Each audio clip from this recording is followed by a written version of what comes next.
where we delve into the pressing issues and emerging trends shaping the business landscape. We're going to get started in just a few minutes, but I want to just make note that registration was really high for this event. So tell us where you're coming in from. If you've got any questions, please feel free to add them to the chat, and we're going to try and get to all of them during today's session. I'm Kathy Steele. I am the CEO of Red Caffeine and your host today. And for those of you unfamiliar with Red Caffeine, we're a growth consultancy, and we build and execute go-to-market plans for ambitious mid-market companies. Our service offering includes a fractional team that is led by a senior level marketing exec to enable a business to scale rapidly without having to hire a wide range of full-time staff members to move that growth plan forward. And for those of you who attended last month's session on customer research, today's topic, the future of SEO, builds on how you can use that type of research in your online strategy. As search continues to trend towards a more user-centric and technically advanced approach, we need to really refocus our strategy on building a roadmap that meets prospects in the very early stages of the purchase journey. And that's something we talked about in great detail with our guest in January, Ryan. So today, I'm really excited to have Victor Lopez, Red Caffeine's resident search expert, join us. We're going to dig into Victor's deep expertise, and we're going to really talk at a high level about the foundation or the fundamentals of SEO at first. Then we're going to delve into the influence of AI, the most popular topic today, on search behaviors, and the strategic content frameworks that we use here at Red Caffeine to engage and convert.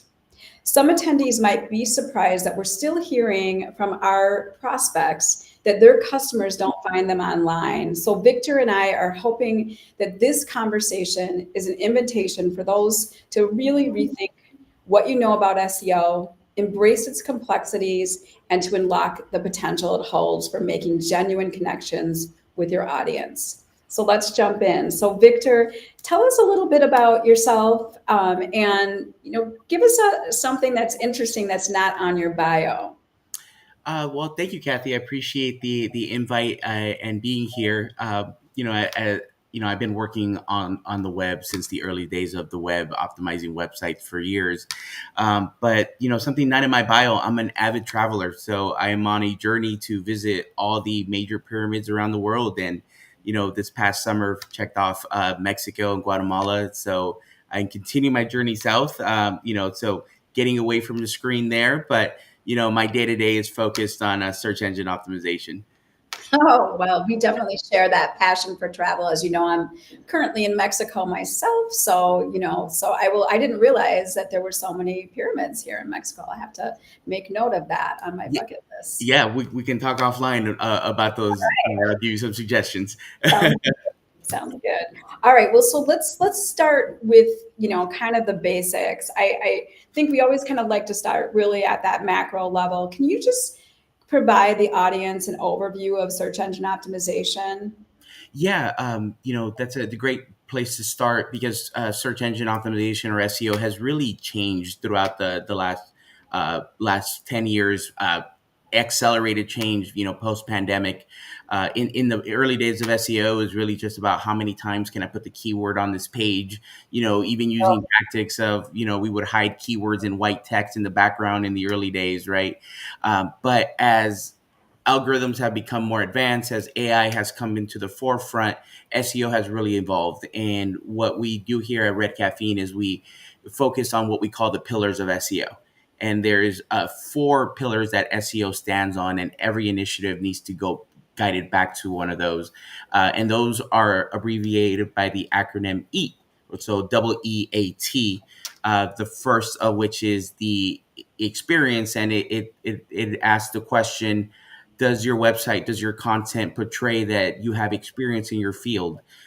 Is your website doing a good job of showing your years of history in the field, that your awards that you have won? Does your About Us page have a nice concrete story about who your business and your company is? So really showing your experience, right? And companies that do that, brands that do that, will have a better chance of ranking very well in Google search. Another of those pillars being expertise, that really asks the question, are you an expert in your field? Because search engines like Google are really trying to put the experts on page one, right? And why do we care about being on page one? Well, upwards of 92% of all clicks happen on page one of Google search, right? And out of those 90%, 70% of the clicks come in the first three search results. So that's why being the expert is so important, because you want to be one of those first few brands and websites that come up in search. So one way that you can do that is by being the expert. So it's great to have a nice, beautiful looking website, have a good user experience, but at the end of the day, you want to make sure that your expertise is coming through in your content. Then we have the A pillar, which is the authoritativeness, which is your reputation online. Do others consider you to be an authority in the field? Are your authors reputable? Um, and that's what things like link building come into play. Where do other websites have enough confidence in your own website to point their users to your website? Right. So those people who are the authority in the field will always rank very well. And then the final pillar there that we have is trustworthiness. Is your website being trusted? Is the data accurate? Is it reliable? And not only about the content, but is your website reliable, right? This is where technical SEO will come into play. Do you have a fast website? Do you have a secured website?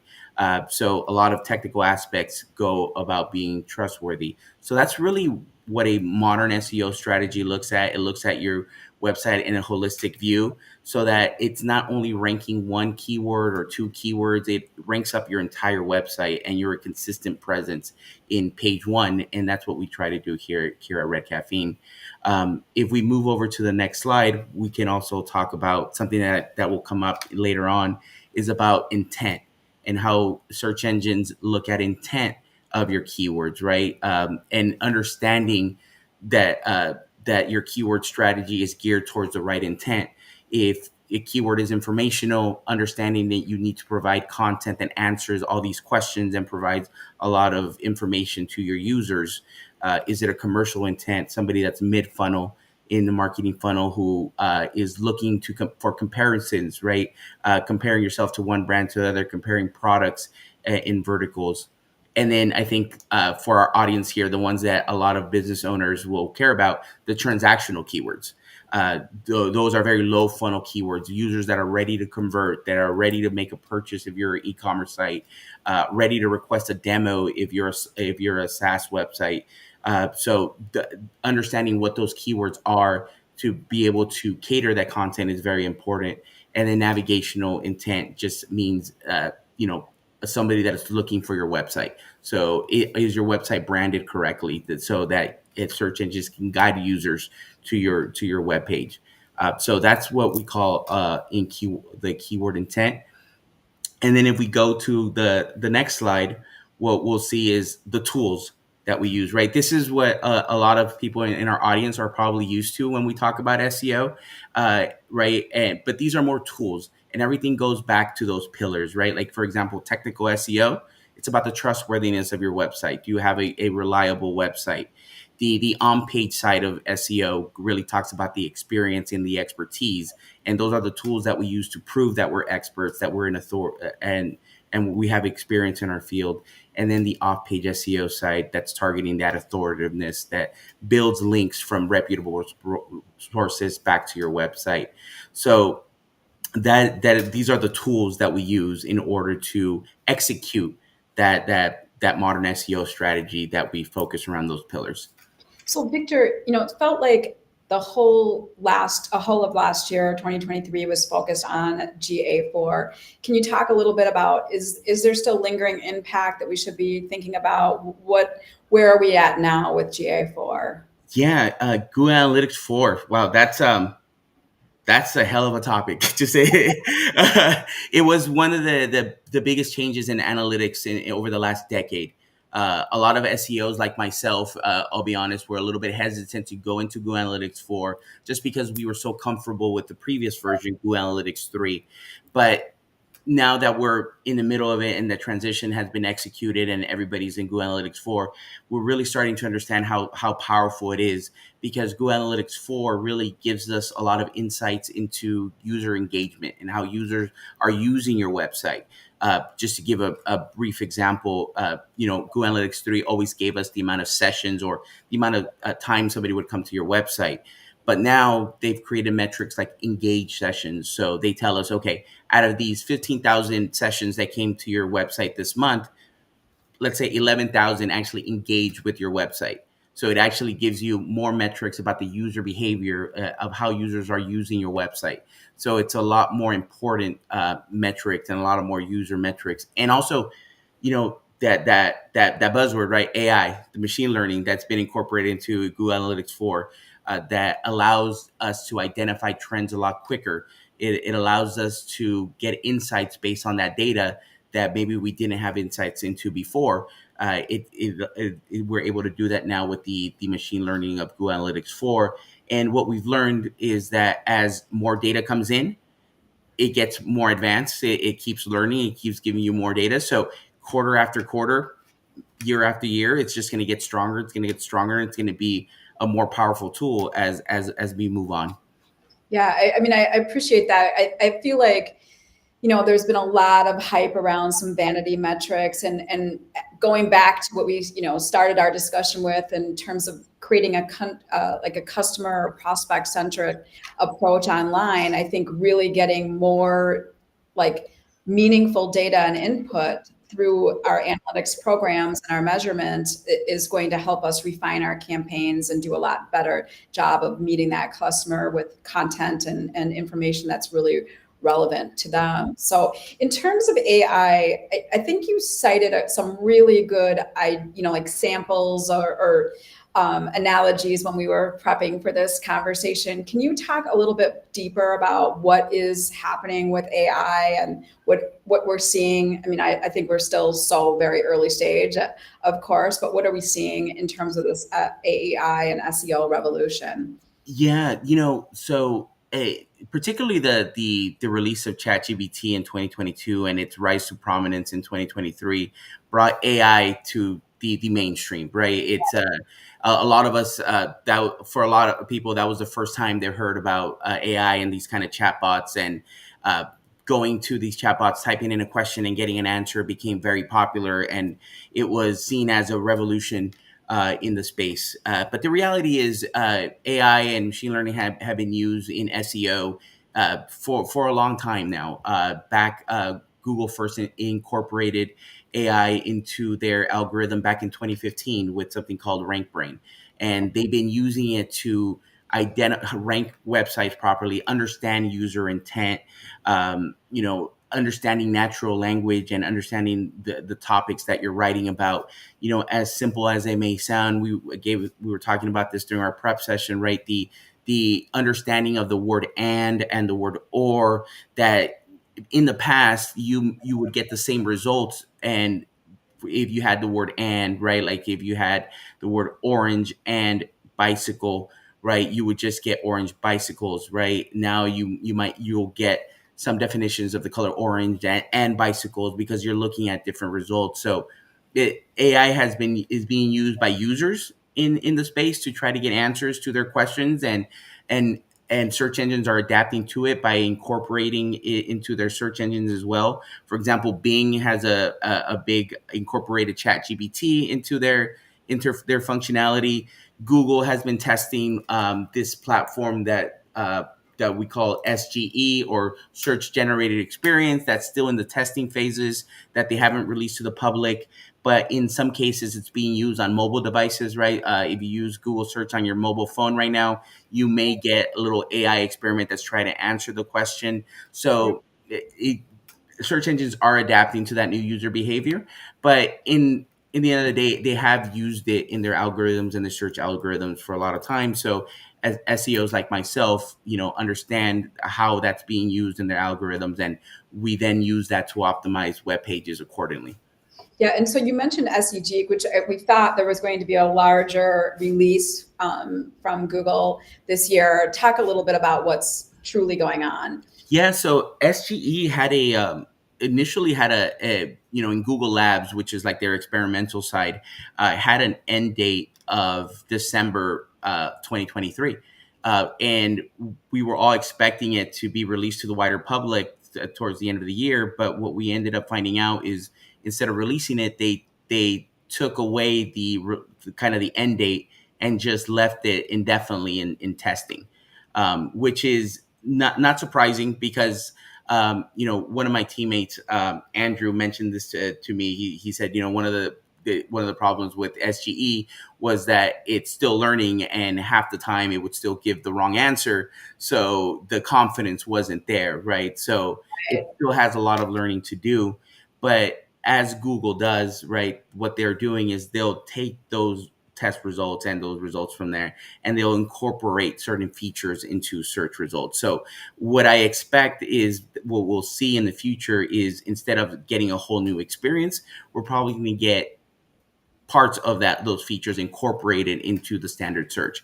But like I was mentioning, in mobile phones right now, they're kind of testing that out, right? Where if you ask a question on your Google browser on your mobile phone, you might be one of the select few that the AI tries to give you the answer right away. Okay.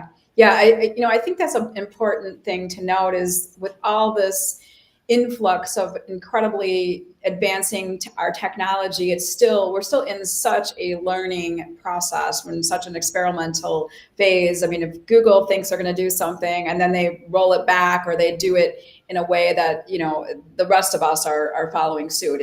We're just trying things, trying to get, really good things from these tools. Sometimes you get really good things from these tools and other times you just don't. Exactly. So my thought process has always been always cater to your users and your audience and let the search engines adapt to you.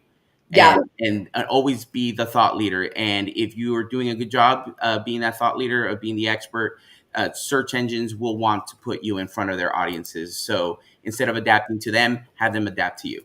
I think that's a perfect segue to our next theme that we wanted to cover off on in terms of content strategy and how we're using SEO and SEO best practices. So we really talked a lot about kind of the B2B buying cycle, buying personas, how understanding your customers and building that strategy to meet them where they are in that process impact your SEO plan. And at Red Caffeine, we love our planning and content clouds. Can you talk a little bit about how we think about content at that high level, and then how that really impacts the SEO strategy, so it underpins our content strategy? Yeah, and this goes back to what we said at the beginning, right? Our pillars, right?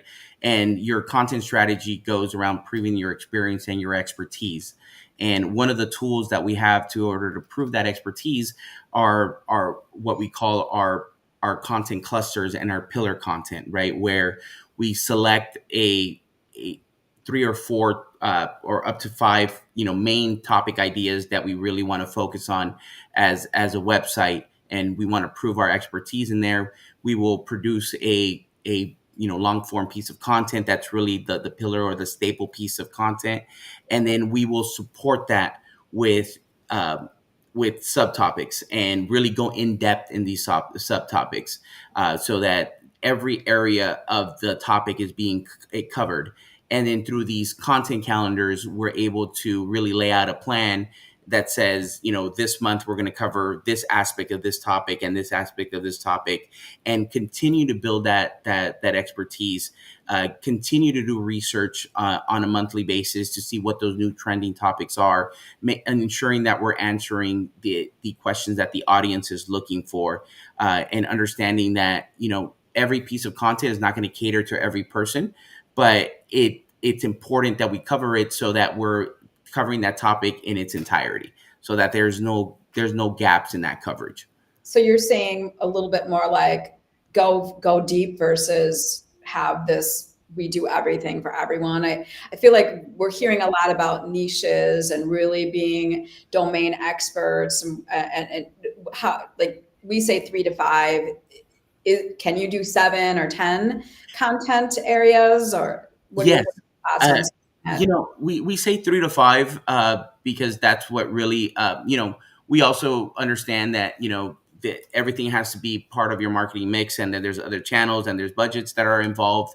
But in an ideal scenario, you would highlight every major topic that your website needs to cover.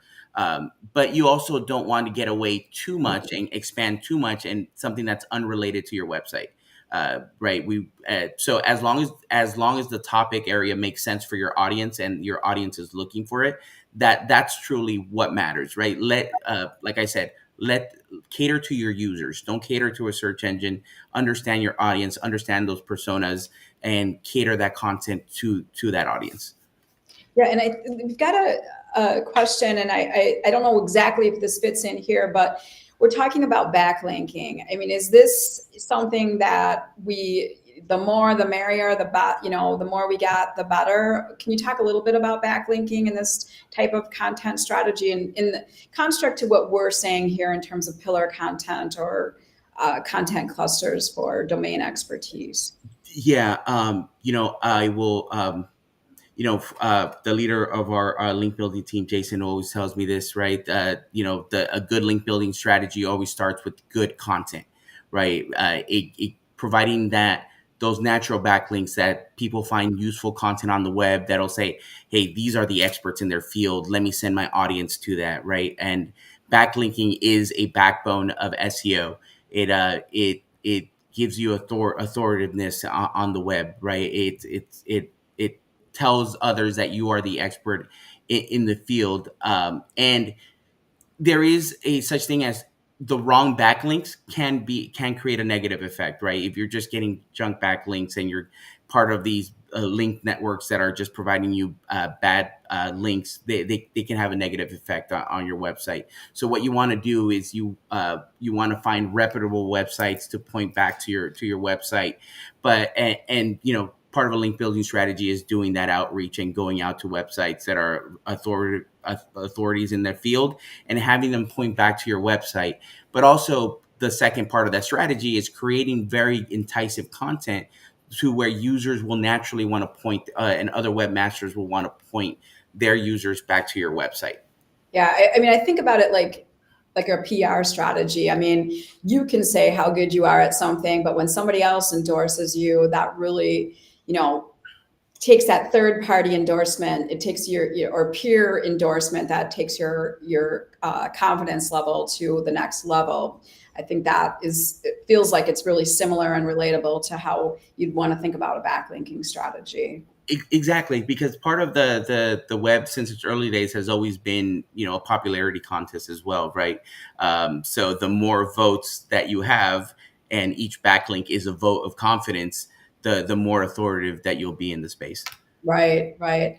All right. Well, we've talked about it a little bit, but it does segue us into, some of the next section that we want to cover off on a user experience and search behavior. So again, thinking about our customers or our prospects, talk a little bit about answer engine optimization and how does it differ from traditional SEO?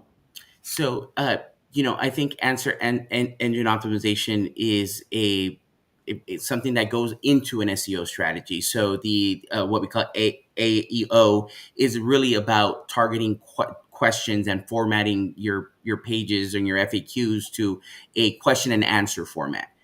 So there is a long tail question that's being asked, and then you have a concise answer after it.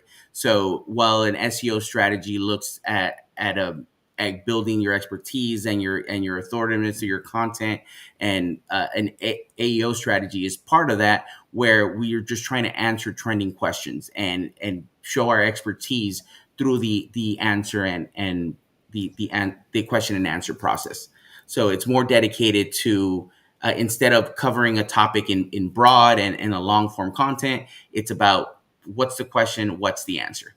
Right, right. I mean, I think we're all getting so accustomed to quick information. We really want to not have to work hard to get an answer for something. So I think that really feeds into the user expectation and the experience that we want in our web searches online. So I think this is where zero-click searches, become important. Talk a little bit about zero-click searches and why they're increasing and really what it means, because you can't really measure a click if you get what you need when it's in a 0-click search. So tell us a little bit about this.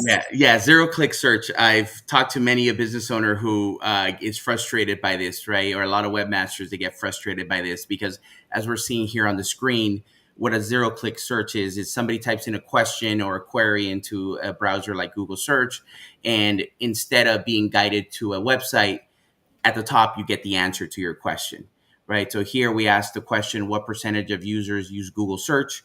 You see that the search engine provided us the answer, right? That tells us that about 81% of users are using Google Search. What does this do?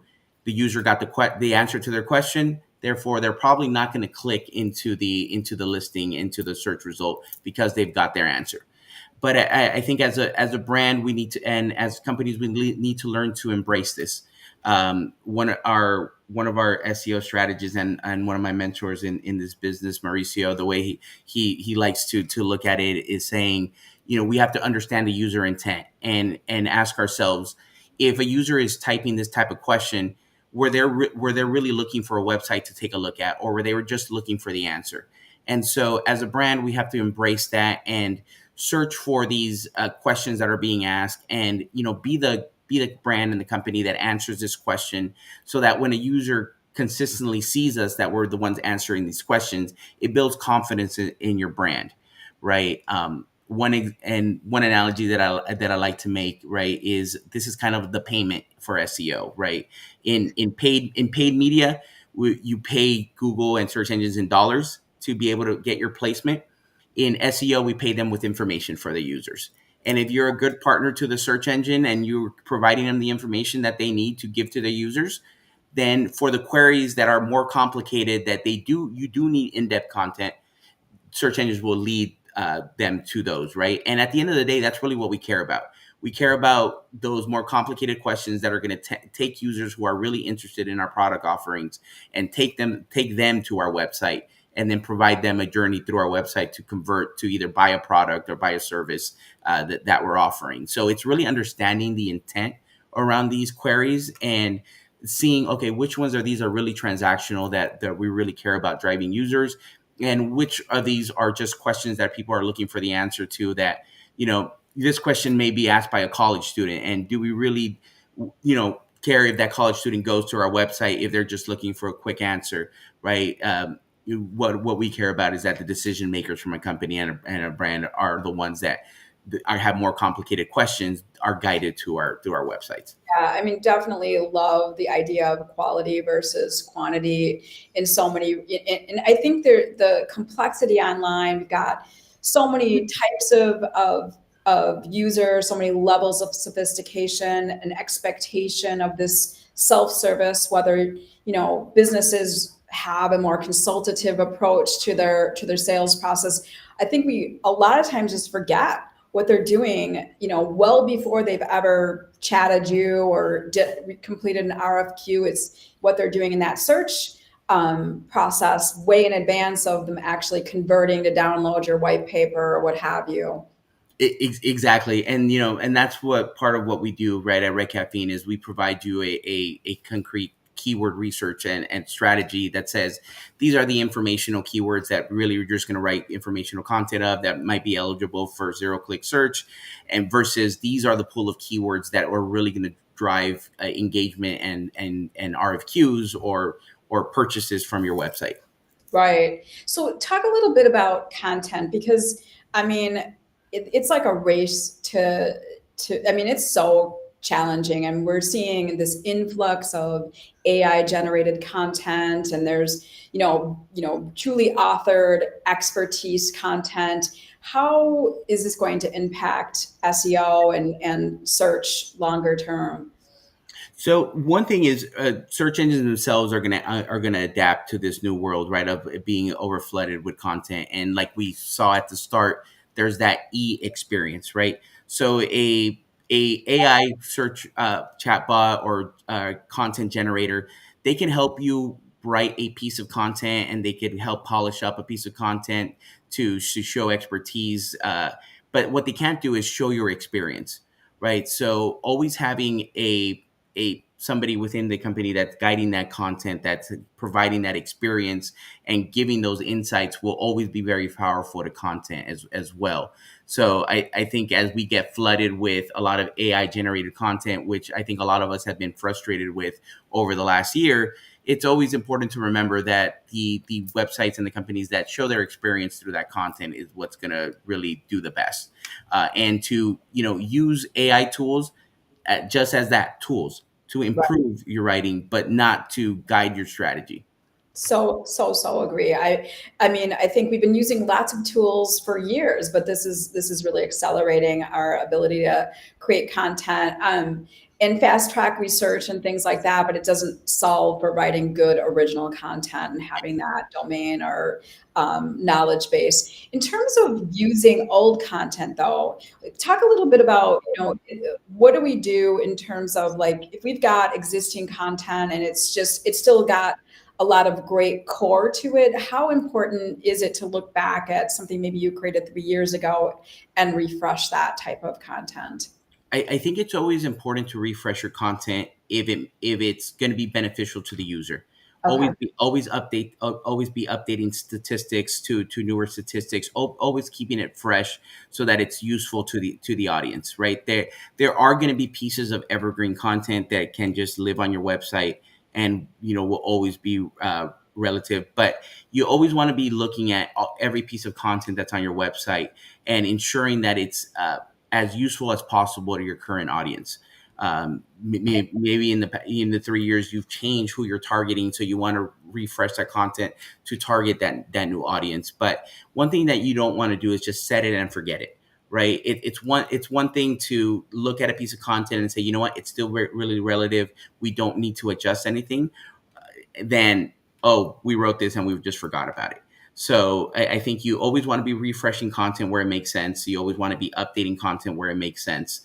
You always, for example, a blog, if a piece of content is no longer really related to the business, or really is no longer something that is being offered, then maybe you want to prune it from your website, right? And because search engines always want to see that you're maintaining your pages, and so refreshing is a very important signal to these search engines. Okay. Yeah, I think that this falls right in line with how we think about doing, like, that content audit to see what we currently have to work with, and then being able to link, new content to older content, but not forgetting to look at that older content and making sure, like, it doesn't say in 2013, or, unless it's really makes sense to say in 2013. So really making sure that you're thinking about updating stats and updating the year that it was created and those types Yeah, of things. yeah, exactly. Also updating just the style of the writing could also be very important, right? With AI and chatbots and voice search, having your content be more conversational is also very important. So in the before 2020, it was a lot maybe just bulleted lists that were being used, and so it's always important to also update the language that's within that content so that it's speaking to the modern audience. So that's also important as well. Yeah, that makes sense. I do feel like that answering questions and really thinking about, how we always love to create content where it's really easy to skim versus read entirely. But I think we have to kind of even rethink the bulleted lists and how we're using a question versus Exactly. this article includes bullets below. All right, well, let's switch gears and talk a little bit about video. I mean, video is huge. It is really, integral to a content strategy. Talk a little bit about how can we use video and how do we develop an effective video SEO strategy? Yeah, and I think part of that is understanding just the user behavior and how much video media is consumed in the modern internet, right? A couple years ago, it was about 65%. I think it's now up to 80% of the content on the web is video media. So creating that engaging videos for your website or even on a YouTube channel is very important for your brand. And creating a strat, just like you would with your content, creating a strategy around topics that will cater to your audience is very important. So not just making a video for the sake of making a video, but with a strategy behind it of something that you're trying to incorporate to make it more engaging. From SEO and statistics point of view, search engines are measuring the engagement of your website, and having video media incorporated into the website can help you really up those engagement numbers as well, and can help you in the long term. So again, I'm going to take you to telling us about really thinking about hosting video content on platforms like YouTube versus actually hosting video content on your web page. Talk a little bit about, how you should think about where you're adding your content or video content. Yes, because there's SEO. That's a great question, because there's SEO around YouTube, right? For example, and optimizing your videos for better rankings within YouTube and coming up to that YouTube audience and building that audience, which is great to have, because YouTube is one of the leading search engines as well. But it's also taking that and incorporating it into your website, to going back to our pillars, right? Providing video media to help prove your expertise, right? If you're if you're selling a product, having videos of those products and how they're used on your webpage can be very beneficial, rather than having them offsite on a YouTube channel, right? Yeah, I don't feel like people always click through from YouTube to your website unless there's something really valuable on your website that you lean into in that YouTube video. So I personally feel like there's probably a strategy for both: hosting it on YouTube just for that greater brand awareness, and then, using video content in some way, shape, or form on your website as well. Yeah, I always encourage our clients that if they do have a YouTube channel, to find strategic places for those YouTube videos and embed them into their website as well. And there's some technical things that we can do in the back end with things that we call structured data, to allow search engines to understand, okay, this video that's on YouTube is linked to this web page, and guide the user from that YouTube within search into the web page itself, where we can control that user journey. So there's definitely you can use your active YouTube channels to improve your current website and your current strategy on your website. Okay. Well, then one last question: transcripts. I think we're seeing just this real ease of transcript creation through use of AI, some of video conferencing. Everything seems to be able to create a transcript that are pretty good. Not 100%. You still would want to edit them, but what is your view on including transcripts alongside video content? I think it's very important, and it also has a SEO strategic value to it, right? Because the search engine bot will read through those transcripts and have a better understanding of what that video is, and any keywords that are found within that video transcript will help the keyword relevance of that page, and help the search engine understand how to rank you better. So I am pro transcripts on videos. It is definitely very helpful to have those. Taking advantage of, for example, YouTube automatically creating these transcripts and embedding the YouTube video into your website is a great way to take advantage of that, right? Where it doesn't cost you anything, because it's already being done by YouTube. Yeah, I think the only thing I would caution is, in my experience, like, I feel like sometimes it spells a name wrong or doesn't capitalize things. So just, doing some, or taking some time to edit those those transcripts from video content, I think it really goes that Yes. extra mile. Yeah. And just like anything, right? It's a tool. So we always want to make sure that we're using it as a tool, and not just just not set it and forget it. So that's a great point there, Kathy. Yeah. Well, definitely. We've used transcripts from our BAUs, and I tell you, just even over the last 3 years, the quality of output of AI versus where it was 3 years ago is staggering, but it's definitely still not perfect. So, Yeah. in terms of thinking about the future, where do you see the SEO landscape going? What are some of the tools that businesses can use to stay ahead? There's a lot of tools that we use and that we recommend. But we've talked about Google Analytics for and continuing to use Google Analytics to understand your audience, using Google Search Console to understand how users are getting to your website, using Google Trends to understand what keywords are trending, and always keeping your keyword strategy refreshed. We recommend refreshing that keyword strategy at least twice a year, or after any major algorithm update by Google. There's a lot of, embrace the AI tools like ChatGPT to help you do analysis and really do a lot of data mining. Use third-party tools like SEMrush and Ahrefs that really help you understand your website from a technical perspective and from a content perspective. So continue to use those tools and stay in the forefront. If the tools look a little bit overwhelming, you could always come to us at Red Caffeine as the experts, and we can help you understand the tools that you're using a little bit better.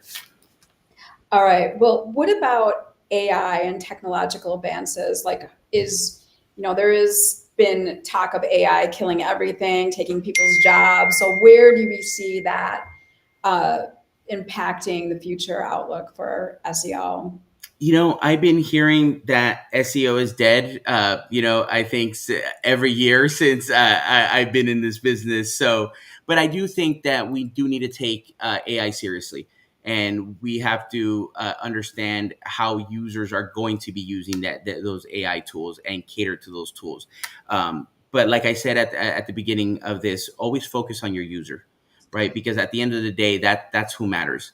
So if the user is, if you're always catering to your audience and your users, and you're worrying about making improvements to your website and your content for your users, AI and search engines will adapt to you and will always put you in that forefront. So, and embrace it, embrace the AI and its tools and what they have to offer, and don't just shove them to the side. Learn to adapt and to use those tools. It's definitely going to change.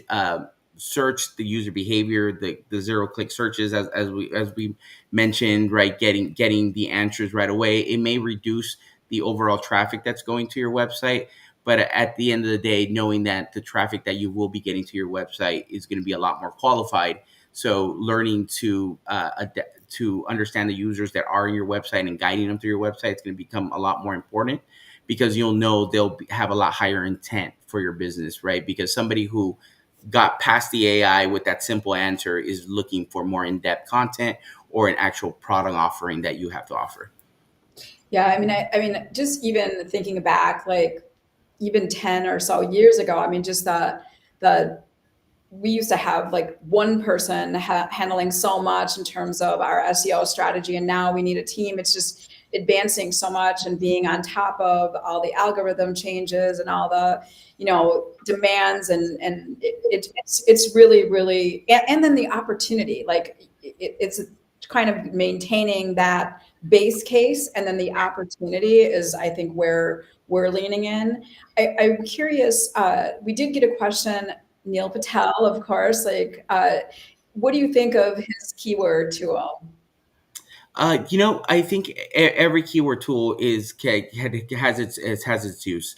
What Neil Patel has really done in the industry is has helped an audience that is not usually in tune with SEO on the day to day, simplify it and be able to use those tools a lot easier. So you may not get the full in depth. The full in-depth kind of results that you're looking for, but it is it's a great starting tool to use. Yeah, I would agree. I sort of raised at the kind of the beginning, we're still getting, it's come a long way. I can remember 10 years ago being in meetings with clients and they didn't even know what SEO stood for. And now we have clients that are very knowledgeable, and really pressing us and pushing us to even, further their knowledge base. So it's everything in between, but there is definitely a gap in the marketplace knowledge, and a lot of opportunity to meet people at the very basic level, just to understand SEO from that standpoint, as well as this more technical, advanced opportunities we're going to have with the introduction of some of these new AI tools. So, Victor, like, as we're thinking, as we're kind of wrapping up the conversation today, what would be like 3 key things you'd want to leave our audience with today? The first key is something I think I've mentioned multiple times. Think about your users. Always put your users first. Put your audience first. Make changes on your websites and write content for your users, and you will be compensated in the long run. Number 2, embrace the new trends. As a business, as you embrace SEO trends, what that'll do is it'll put you up in front of the right audience that will lead to your bottom line. And number 3, always be learning, right? That things are changing, always be learning. And if you're always doing that, I think you'll set up yourself and your business for success. Yeah, I love it. We are a culture of learning. So definitely, I learn something every time we do a business as unusual session. I'm just was thrilled to have you on today. And I appreciate you sharing your knowledge base. And thank you, Michelle, for the question.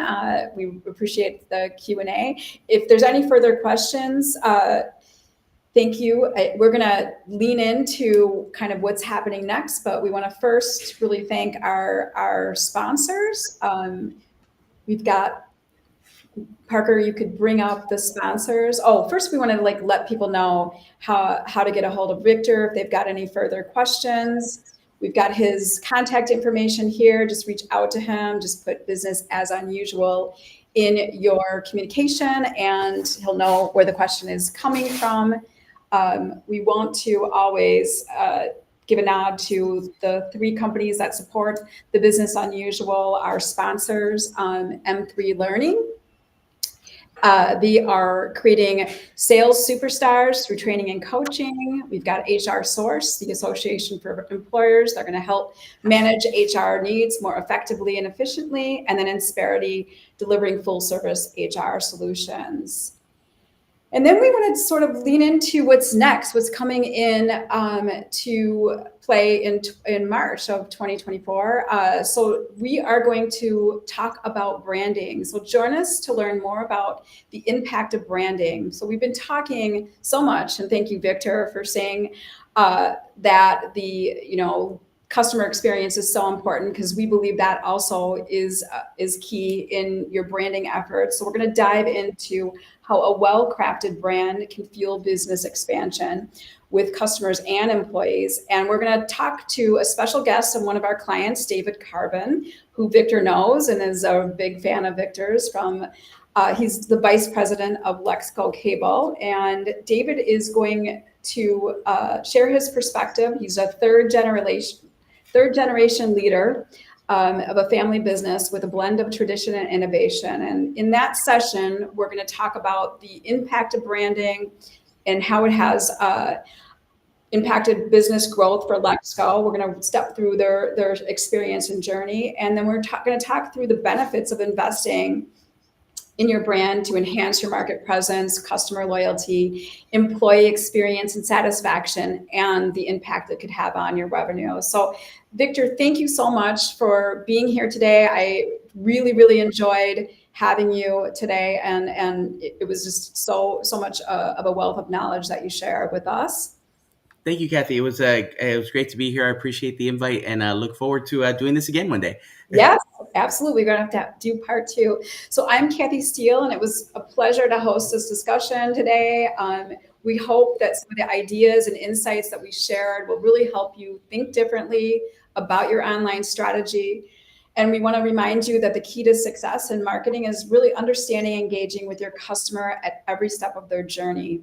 We encourage you to apply some of the learnings today from today's session and keep exploring new ways to put your customers at the heart of your business strategy. So for more insights or resources, please feel free to reach out to any of us at Red Caffeine. So let's continue to challenge the usual and push towards innovative, customer-centric business solutions. Until next time, keep building badass businesses that people want to work for and with.